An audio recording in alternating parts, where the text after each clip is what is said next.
Isang magandang araw po sa kanilang lahat. Welcome back again sa ating channel mga ka-Treasure Hunter. Nandito na naman po tayo sa ating pong pag-uusapang topic, ang tungkol po sa mga nakatagong kayamanan. At bago natin umpisahan ang ating pag-uusapang topic ngayon, ay magpapasalamat po muna tayo sa lahat po ng mga sumusubaybay sa ating channel. Maraming salamat po ulit sa inyo pong panonood sa ating mga videos. At kung bago ka pa lang sa channel na ito, huwag niyong kalimutang pindutin ang subscribe button sa ibaba at ang notification bell para updated kayo sa mga i-upload kong videos at bilang suporta na rin po sa aking channel. So, pag-uusapan na naman po natin mga ka-Treasure Hunter ang tungkol po sa mga bagay na kung saan mahalaga sa ating paghahanap ng nakatagong kayamanan. Alam po natin na ang ating mga kababayang amateur treasure hunter ay nahihirapang maghanap ng mga sikreto na kung saan ibinaon po ng mga Hapon dito sa ating bansa. Bakit po kaya mga ka-treasure hunter, maging ako po ay nakaranas din po ng napakahirap na sitwasyon sa paghahanap at paghuhukay ng mga nakatagong kayamanan. Sa ating sarili, itanong po natin kung bakit kaya. So ang atin pong isasagot niyan mga ka-Treasure Hunter at ang akin pong maipapayo dyan ay napakasimple lamang. Ang uunahin po natin mga kababayan ay ang atin pong kaalaman. So i-check po natin ang ating kaalaman kung ito ba ay nasa tama ang atin pong ginagawa na paghahanap ng sikreto, sapagkat ang mga nakatagong kayamanan ay nakaplano at hindi basta-bastang tuklasin at kukunin lamang ng isang ordinaryong tao. So ibig sabihin nangangailangan po ng malupit na research at pamamaraan kung paano tayo makakakuha. So akin pong ibabahagi sa inyo mga ka-Treasure Hunter kung paano tayo makakakuha ng mga kayamanan na kung saan step by step o dadaan po muna tayo sa number 1, hindi tayo dadaan sa number 10 na diretso. So kapag naglalakad po tayo sa steps o hagdanan, hindi po tayo unang hahakbang sa step number 5 or step number 6 sapagkat maaaring malalaglag tayo or mahuhulog tayo kapag tayo po ay dumiretso sa itaas at hindi tayo dadaan sa ilalim. So magsimula po tayong dadaan sa hagdanan sa number 1. So ang ibig sabihin po niyan mga ka-Treasure Hunter, ang atin pong gagawin ay kailangan step by step sa atin pong paghahanap. So ang akin pong tinutukoy dyan mga ka-Treasure Hunter, ang step by step ay nangangailangan po ng pag-aaral sa pagtuklas at pagkuha ng mga nakatagong kayamanan, sapagkat kailangan natin ng puhunan na gagastusin kapag kinuha natin ang mga kayamanan na kung saan ibinaon po ng mga Hapon.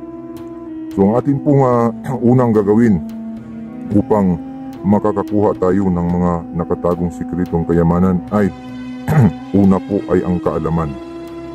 So mas mainam kapag may alam tayo na mayroon tayong idea kung ano po ang ating tatahaking landas sa ating pong paghahanap ng nakatagong sikreto. So una po na aking pong maibahagi sa ating mga ka-Treasure Hunter ay ang paghahanap ng mga madaling kunin o yung mga mababaw na kung saan ay napakadaling kunin na treasure bago yung mga malalaki. So paano tayo makakakuha ng mga mabababaw at mga madaling kunin mga ka-Treasure Hunter? Akin pong isi-share sa inyo ang akin pong karanasan sa pagti-treasure hunting upang makapagbigay naman sa inyo ng idea kung paano tayo makakakuha ng mga nakatagong sikreto na hindi tayo malagay sa panganib at hindi tayo mauubusan ng lakas at pera na kung saan magresulta sa ating pagkalugi at maaring makapagbigay sa atin ng problema sa ating buhay, sa ating pong paghahanap ng mga nakatagong kayamanan. So una po ay ang paghahanap ng mga mababaw. So tanungin po natin paano natin mahahanap ang mga mababaw na kung saan hindi natin alam.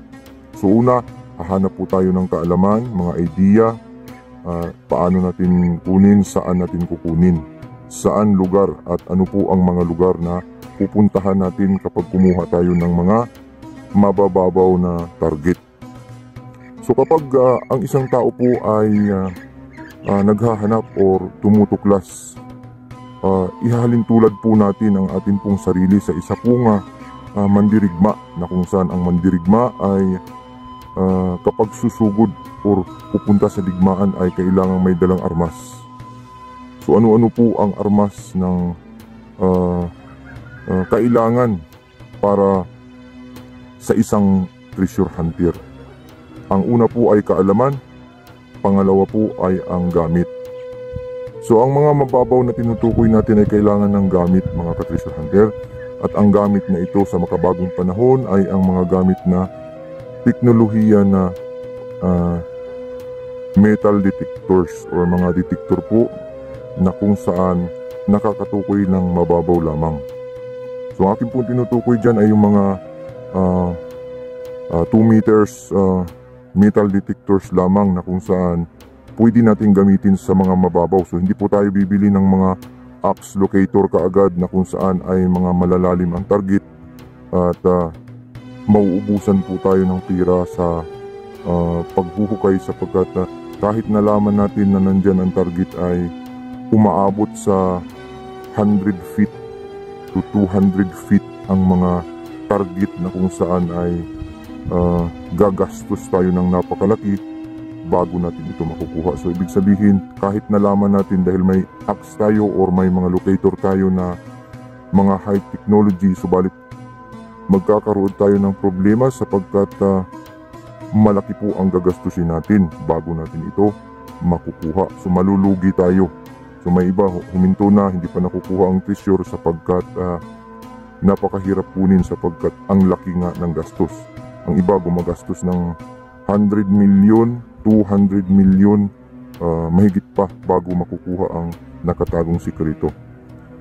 So yung pamamaraan po na napakadaling kumuha ay yung gagamit tayo ng mga gadgets, ng mga metal detectors na kung saan mababaw ang ating ilolocate, na kung saan ang atin pong matsatsambahan dyan ay ang mga gold coins, antiques, mga metals na kung saan naibaon ng mababaw na tag 1 meter up to 2 meters na kung saan ay maaring makuha natin sa atin pong pagtitreasure kapag tayo po ay may gamit na katulad niyan.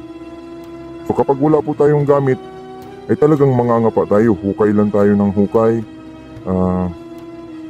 Maraming mga sign, subalit ang mga sign ay nagtuturo totoo, subalit mahirap kunin sapagkat ang iba ay nagtuturo 60 feet below the ground. So ibig sabihin malalim, hindi ganun ka dali kunin, mga ka-treasure hunter. So ang tanging payo ko sa mga baguhang ka-treasure hunter ay gumamit ng metal detectors at hanapin ang mga target na kung saan mababaw.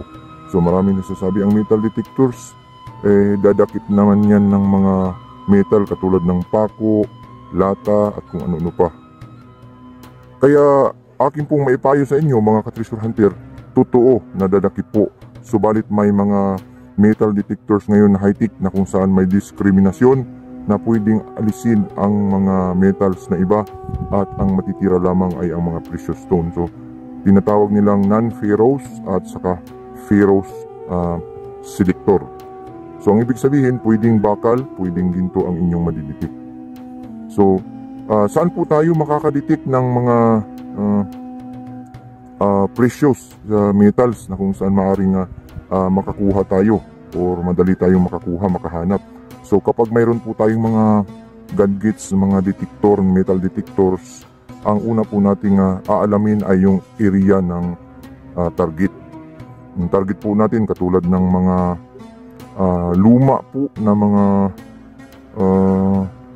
bahay, luma na mga parks, lumang eskwelahan, yung mga 1800s o 1700s na mga eskwelahan, yung mga beach na mga luma na kung saan dyan tayo makakakuha ng mga gold na nahulog noong unang panahon at makapagbigay sa atin ng giveaways na kung saan magastos natin sa atin pong pag-treasure hunting. So, yung mga nalalaglag din kasi ay isa din yan sa treasures. Yung mga nahuhulog noong unang panahon at makita natin sa metal detectors, wala pong mga sign yan.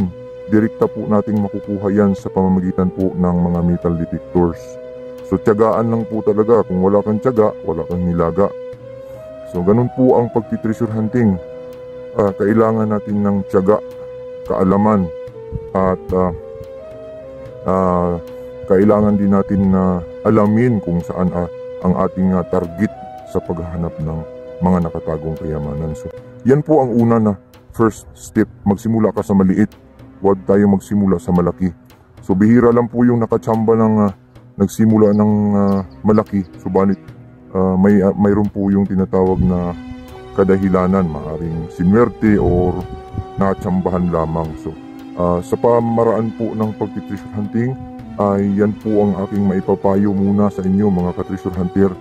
Ang unahin ang mga mabababaw at target at gamit po ang mga metal detectors na kung saan ang mabababaw po muna ang ating uunahin upang mayroon po tayong magamit at magastos sa atin pong paghahanap ng mga nakatagong kayamanan. At sana po ay mayroon tayo na namang naibahagi sa inyong kaalaman tungkol po sa pag-treasure hunting. Hanggang sa muli, ito po ang inyong lingkod ang nagbabahagi.